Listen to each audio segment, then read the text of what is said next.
Hello, SSS pensioners! It's me, Angel. Welcome sa aking YouTube channel. Babasahin ko tong comment ni Sir Jason, pero itago ko lang kanyang last name. Sabi niya, yung naka-lump sum, yung increase na 10% ba papasok pa sa ATM ko?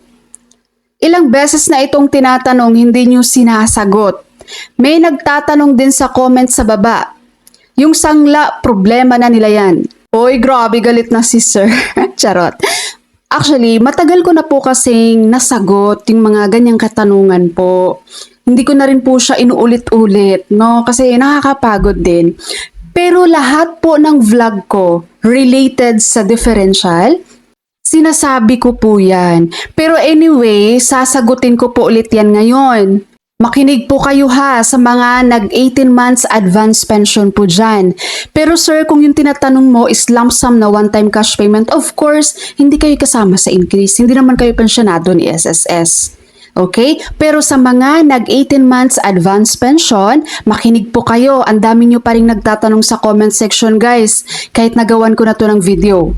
Number 1, kapag ikaw po ay nag-avail ng 18 months advance pension sa SSS, meron ka pong differential sa increase kapag meron pong mga nalampasan na mga buwan na dapat may increase ka kaso nag-avail ka ng 18 months advance pension.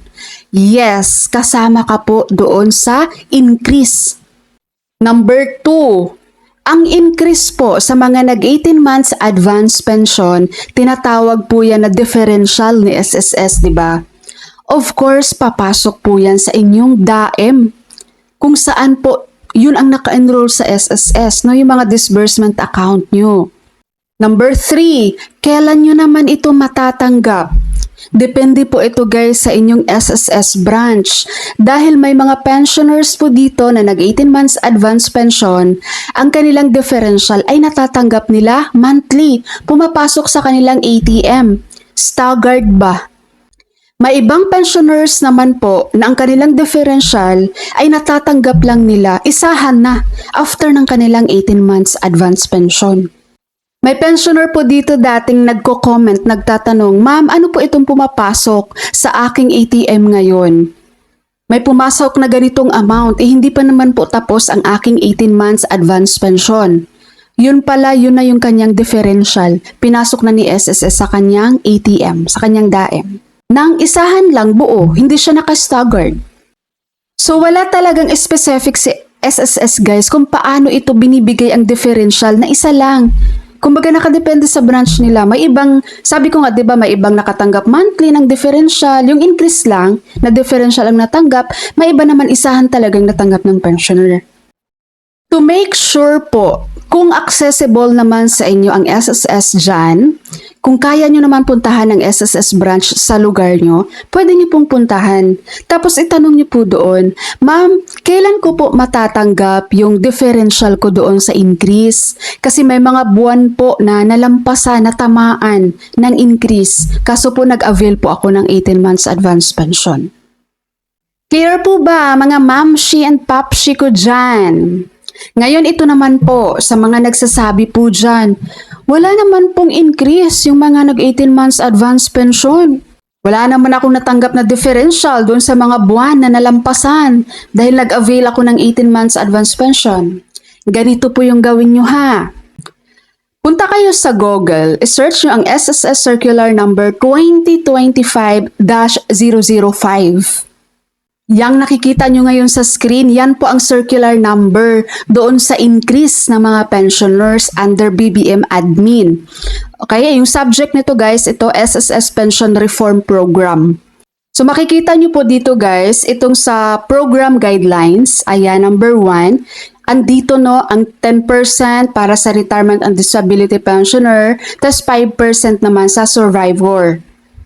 Dito po sa number 4, ito, nandito yung kasagutan ng tanong nyo guys. Ito po ay circular mismo ni SSS ha. Ako, kayo talaga dyan.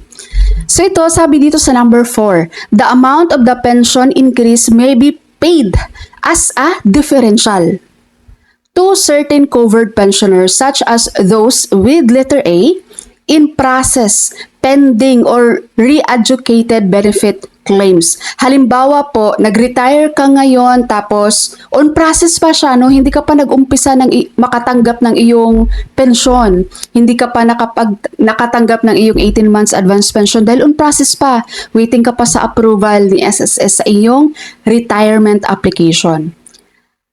Kasama ka po sa increase guys kapag meron ng mga buwan na natatamaan doon. Magbabase po tayo sa iyong date of retirement or iyong date of contingency.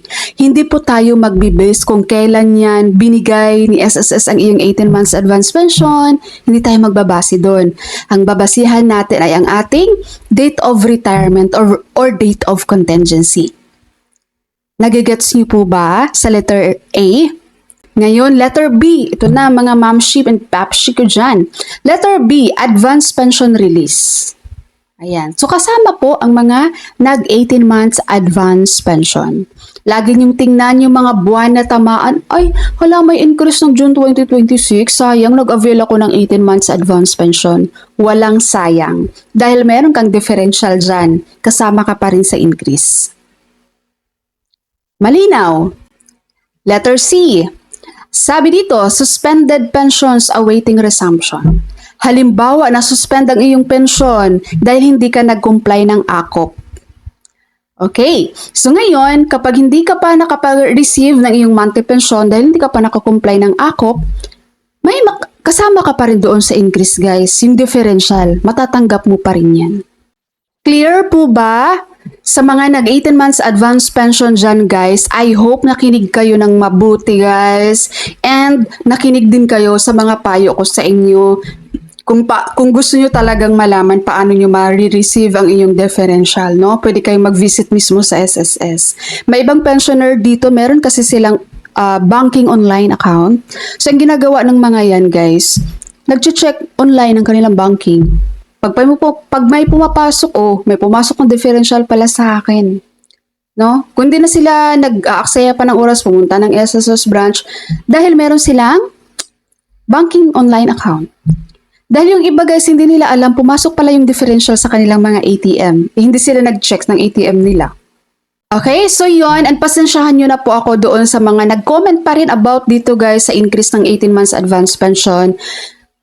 Yung mga questions nyo kasi guys, paulit-ulit na mga tanong, kaya pagod na rin ako mag-reply dahil may mga videos naman din akong ginawa dyan. Baka hindi lang kayo nakinig ng mabuti. Okay, so bago ko end ang ating video for today, available po ang link ng ating mga pabango nasa description ng aking video.